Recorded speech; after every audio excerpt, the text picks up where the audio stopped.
kami! At, Hansen! Yay! Bakit tinatanggal mo? Kailangan siya daw yung nakaganon lang. Once again, kami! Kami! Yay! Yay! Let's go!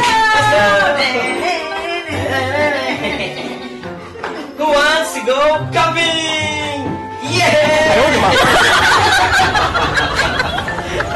Sayo mo ah. Kamay ko, tiyo! Tingnan mo! Yeah. Ah, shit. Boy, go camping! May inaalis mo.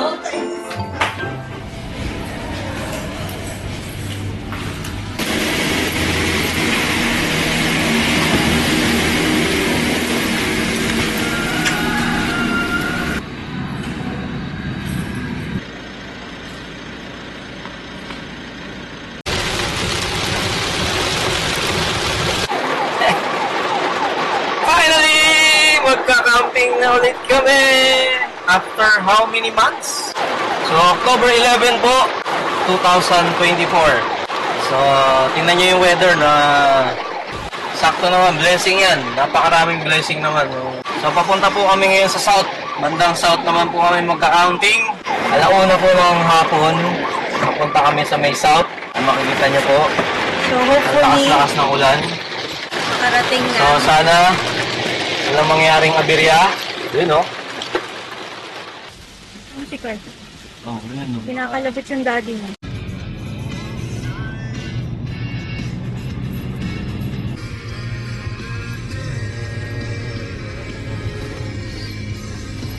Yuhu! Andito na tayo sa, saan na to?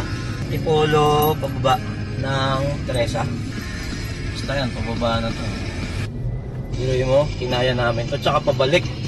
Oo nga. Akyat namin to, pabalik ko. Yun, no? Payu, talagang payu siya eh. Ano? Hindi yung pwesto ko. Diba?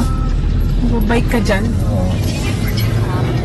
Eto na, malapit na tayo. Murong na to, no? Murong. Konti na lang. 2 oras na lang. Oo. May improvement, oh. Luwag na ng daan, tapos biglang sige. Ayun eh. Meron pa rin. Pinilya! Yahoo! 1 hour and 45 minutes na lang.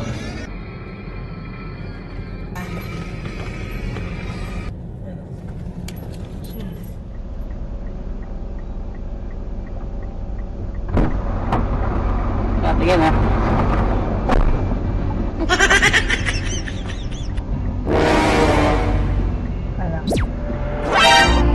Maganda nga po talaga.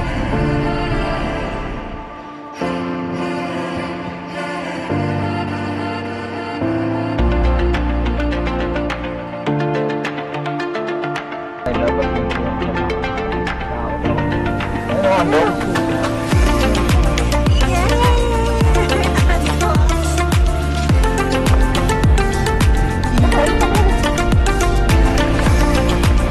Pami na to, Pami. Pami, Laguna. Yung mga nagmamotor dyan, ingat po sa pagkain sa mga turito. Yun o. Speaking of,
sedan?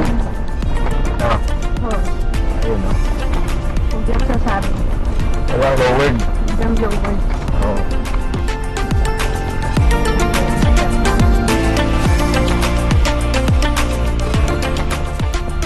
Adventure pa lang, dito pa lang ah. Hindi. Basta na tayo ah. Sa river crossing, oh. River crossing yan, pakawas ko. 25, awulista na tayo nga. Oo. Adventure without limits na tayo, dito pa lang. Sa kaliwa. Ano ba yun? Hindi pa eh. Baba pa eh. Ha? Hindi ba ito yun? Hey, encourage sila. Ito. Ito.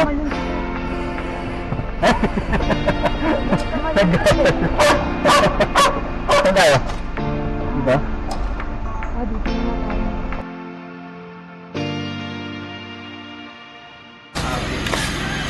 Good afternoon po. Ang cute naman ng bantay. Hi.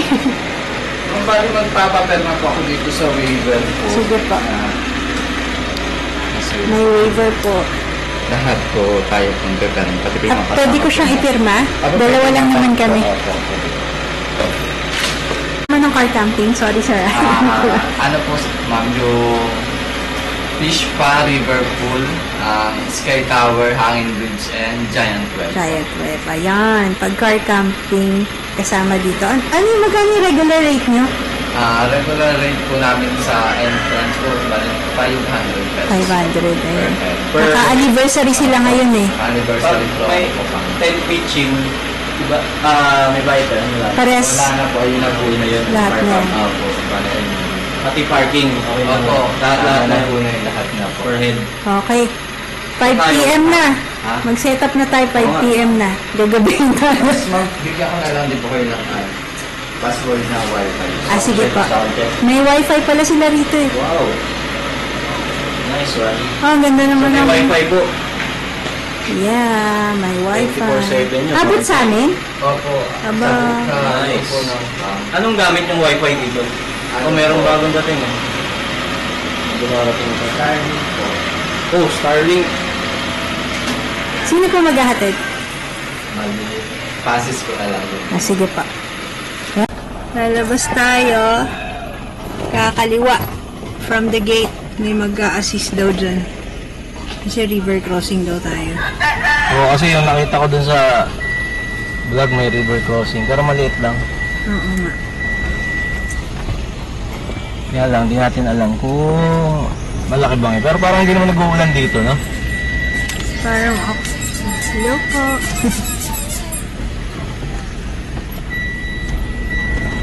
Ayan na. Dito na lang.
Wait.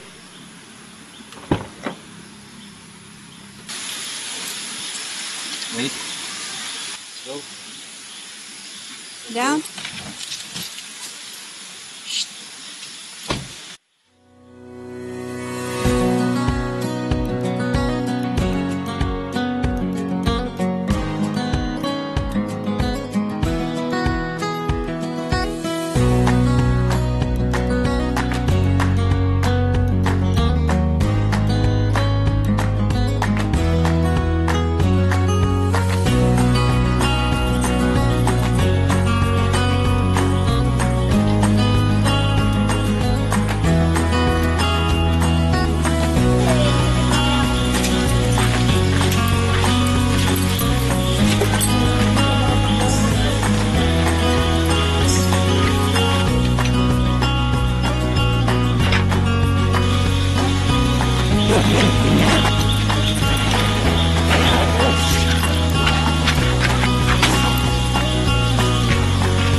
Ano ba to?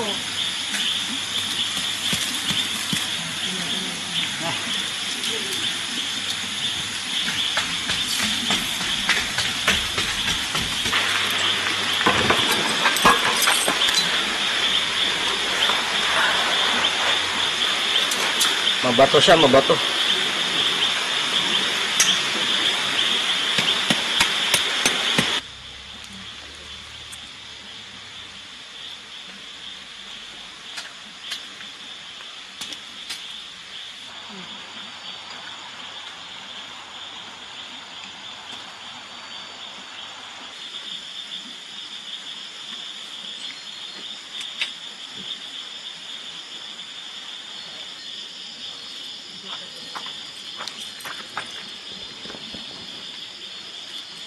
Konti na lang po, matatapos na kami.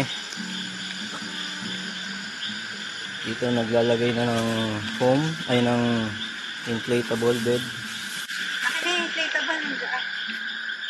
Ito. Napakabalki lang nito eh. Papalitan ko na talaga tong inflatable na to eh. Ano kaya magandang pamalit dito mga kaibigan, no? Nasira na. Pasuggest naman sa comment down, sa comment section. Dinner time na po namin. Hindi pa rin kami masyadong nakapag-ayos, pero konti na lang. Kinapos na kami ng oras. So dumating kami rito ng mga 5, no? Na oras na. 7 o'clock na, sakto. So ito ang ulam namin, andoks. Lechon manok, binili namin on the way yun. Yung malapit sa ano eh. Yung pinaglikuan natin kanina. Parang umaambon na. Dito naman po, testing namin yung aming bagong power station na Blue TAC 180. Makikita nyo po 100% yan. Tapos isasaksak po namin yung aming portable refrigerator na wala pong battery. Tingnan natin kinabukasan kung gaano karaming battery yung kanyang ma-consume.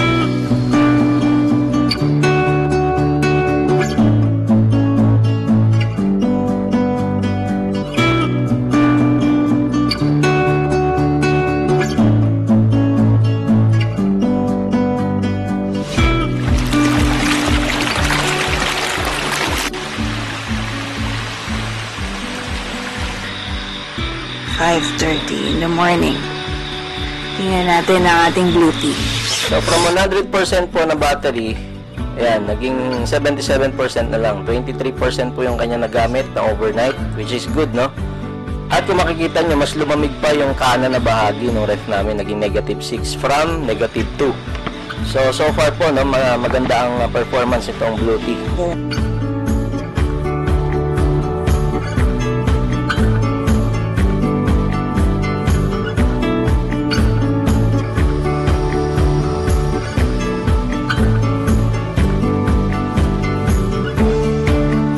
Pagkatapos naman po namin testingin yung aming portable ref sa aming blue tea, ito naman po yung aming bagong testingin.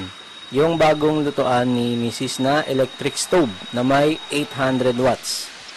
Na may kakayanang makapagpainit ng tubig within 10 minutes. Bukod po sa electric stove na yan, kasabay din po namin sinacharge yung mga battery namin ng aming mga gadget gaya ng battery ng drone at iba pa. At syempre po, mas tatagal ang battery capacity ng ating mga blue tea kung meron kayong mga solar panel katulad nung meron kami na 200 watts.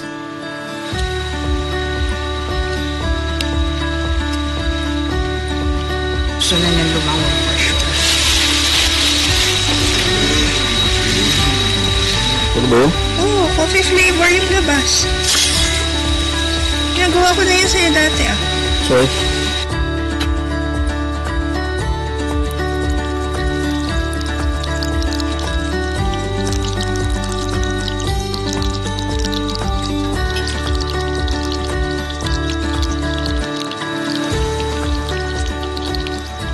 Sa unang gabi po namin dito sa Camp Awol, masasabi namin na okay naman po ang aming naging experience. Nakatulog naman po kami ng maayos. Bukod dun, sa napwestuhan namin na medyo mabato po kasi.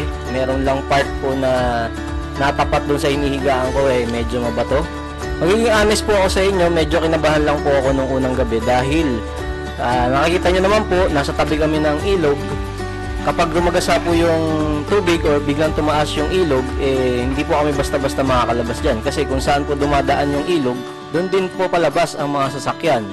Kaya po ang worries ko nung gabi ay paano kami makakalabas ng campsite kung mataas na po yung tubig dito sa ilog. Pagkatapos po ng aming masarap na breakfast, ito na ang inaantay ng aming alagang si Kurt, ang maligo sa ilog.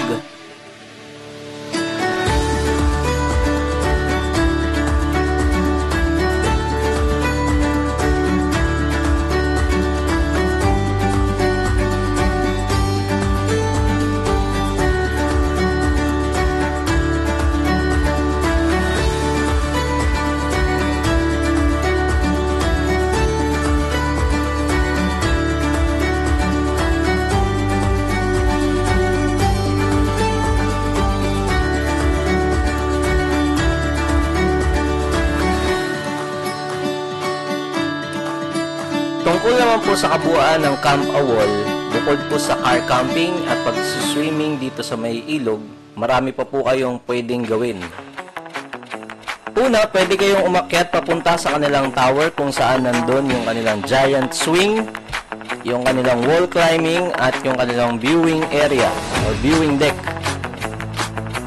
Ngunit, ihanda nyo po ang inyong tuhod at ang inyong puso sa pagpunta rito kasi medyo matarik po ang papunta rito. Pero sulit naman po ang pagod kasi napakaganda po ng view dito sa may taas.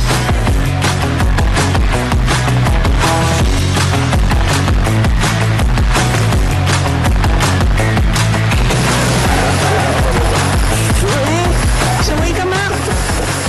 Sa kaliwa naman ng tower na yan, matatagpuan nyo naman ang kanilang hanging bridge na may habang approximately mga 100 meters. Kuya, naku kayo, naalog niya yung bridge. At sa dulo nun, matatagpuan nyo naman ang kanilang giant web. Ate, thank you po for cleaning the whole campsite. Ay, the whole area. Kung hindi nyo naman po type ang car camping, wag po kayo mag-alala kasi meron din po silang mga accommodation dito tulad nitong mga A-frame na to. Meron pong maliit na A-frame, meron din pong mas malaking A-frame.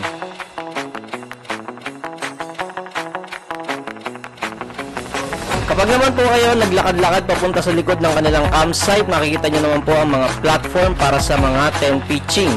Sa tent pitching na to, merong isa na halos katabi ng ilog.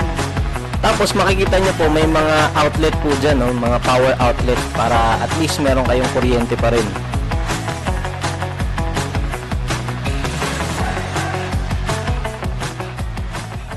Dito naman pwedeng mag-barbecue. Tapos hugasan. Tapos yung CR number 2. Napakaganda po ng CR nila dito. Saka yung shower area. So ito yung start ng car camping area nila dahil dito mabato pa.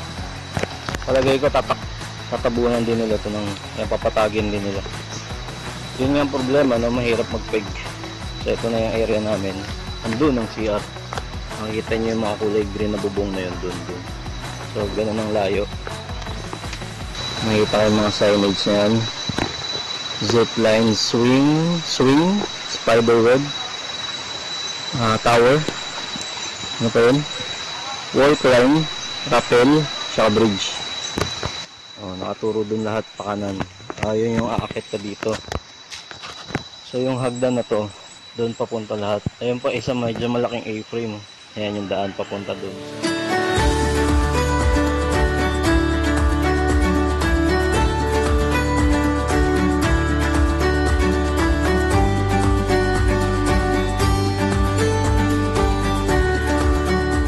Pagkatapos po namin maligo ni Kurt dito sa may ilog, kailangan po namin siyang banlawan at patuyuin. At para naman po siya mapatuyo, kailangan po namin gumamit ng blower. Salamat sa aming sponsor ng Blue Tea na kanilang binigay sa amin na Blue Tea AC180. Magagamit na namin lagi ang blower ni Kurt.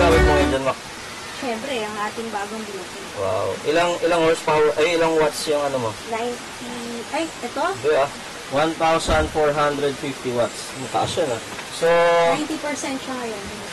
in theory, ito 1.8 yan, kaya siya. Kahit hindi natin i-lift mode, di ba? So, tingnan natin kung ano magiging wattage niya kapag binuksan mo. Ano ang kanyang output. Sige, buksan mo. Oh, malungkot si Kurt Mukhang parang malungkot si Kurt So, number 1 lang yan. Naka-low. Naka-low. So, ang lumalabas dito, 345 to 347, ayun, watts ang kanyang output. Yung high ko. Sige, ayun. 600, 595, 596. Ayun So, nakita mo naman, tumunog na malakas.